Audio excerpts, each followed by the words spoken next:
Alrighty guys, today we are working on this old commercial alleyway, and as you can see, this thing's rough, it's cooked, and it has decades of traffic, delivery trucks, garbage trucks, standing water, old patchwork, weather, and just put it simply, decades without consistent maintenance. The asphalt's oxidized, it's cracked throughout, worn down in quite a few areas. We've also got some potholes, low spots, loose material, and broken sections that need more than just a Sealcoat paint over it. So the plan is to clean and prep the whole alley, repair the spots that actually need it, build up deeper areas with some Slurry seal mixed with some larger aggregate, and then resurface the whole thing with a Type 2 Slurry seal. By the time we're finished, this won't just be the same beat up alleyway painted black like a Sealcoat would do it. We're resurfacing the whole thing with a new asphalt and aggregate wearing layer, which is what a Slurry seal is. Now, I'm not saying this is the same as brand new paving, and Slurry seal cannot completely rebuild a failed base, but old asphalt does not automatically mean useless asphalt. And I'll say it again, but old asphalt does not automatically mean useless asphalt. This pavement looks bad, but looking bad and being structurally failed are two completely different things. If it's still carrying traffic and doing its job, it doesn't always make sense to rip everything out just because the surface is rough and ugly. So first, what exactly is a Slurry seal? Because I hear people call it a thick seal coat all the time. It's not. This is a Type 2 Slurry seal made of rubberized asphalt emulsion, crumb rubber, graded 1/4-inch aggregate, structural bonding fibers, polymers, Portland cement, mineral fillers, and dozens of other performance and mineral additives that if I got into it, I would just make you fall asleep. At the end of the day, this is a Slurry seal video, not a chemistry lesson. But anyways, everything is mixed on site, adjusted for the conditions of the project. We're putting actual asphalt binder and rock aggregate across the whole alleyway and just adding another wearing surface.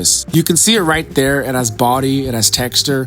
We're not just changing the color, we're actually adding material back to the pavement. And this is also why you don't see every contractor offering Slurry seal. It requires specialized trucks, separate aggregate and emulsion, calibration, and a crew that actually understands what they're doing. And honestly, that's why Slurry seal exists. People think there's only two choices, coat it or repave it, but there's a huge middle ground. Some pavement only needs Sealcoat, some needs to be repaved. Then you have pavement like this. It doesn't need a repave, it doesn't need a full reconstruction, it just needs another surface, more material, and the new wearing layer, but it doesn't necessarily need full reconstruction. This is also why comparing a Sealcoat to a Slurry seal based only on price doesn't make sense. A Sealcoat might put down around 1 to 1.5 pounds per square yard of material. A Type 2 Slurry seal can be closer to 18 to 22 pounds per square yard of material. On this specific job, a Sealcoat would have laid around 2.25 pounds per square yard, and that's real numbers, that's on the higher end. Where a Slurry seal, we were laying around 35 to 55 pounds per square yard. That's a lot of Sealcoat layers, and that's why I use the dumbbell example. If someone hands you a 1 pound weight and someone else hands you a 20-pound dumbbell, would you expect them to cost the same?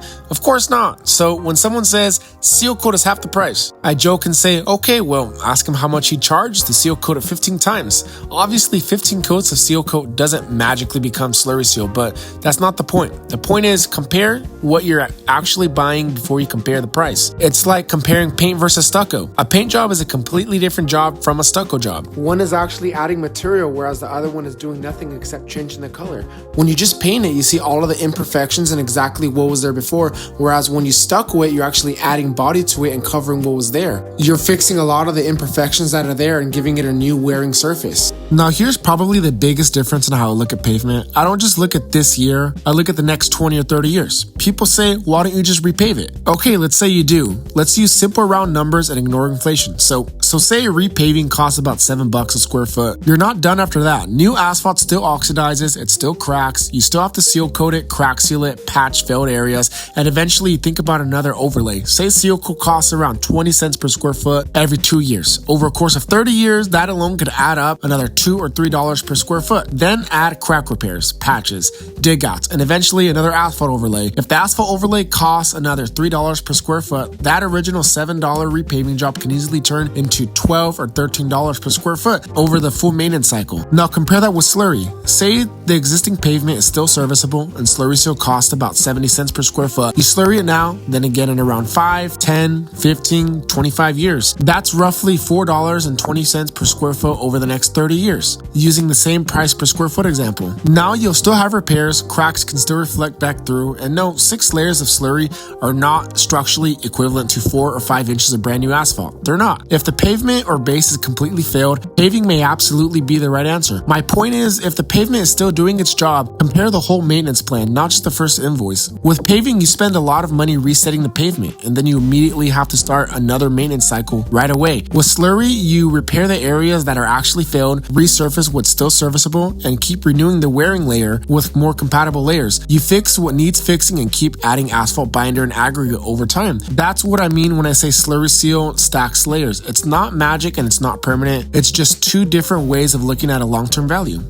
Now let me show you what we actually installed. You'll see me sticking my key into a bunch of different parts of the finished surface. This isn't some scientific test, and I'm literally just showing you the texture and the body of the material. This is a complete resurface. It's not just a black paint like a seal coat surrounding the same rough texture. Again, Slurry Seal isn't 4 inches of brand new asphalt, and it's not going to fix a completely failed base, but for pavement like this, it's too rough for a thin coating, but it's too good to throw away. It's one of the best middle ground options available. Some pavement needs seal coat, some needs patching, some needs paving. The pavement should decide the product. On this project, we repaired what actually needed repair, resurfaced the alley with a new asphalt and aggregate wearing layer, which is a type 2 Slurry Seal, and created a new wearing surface that can continue to be maintained and built in the future. And that's exactly why I recommended Slurry Seal.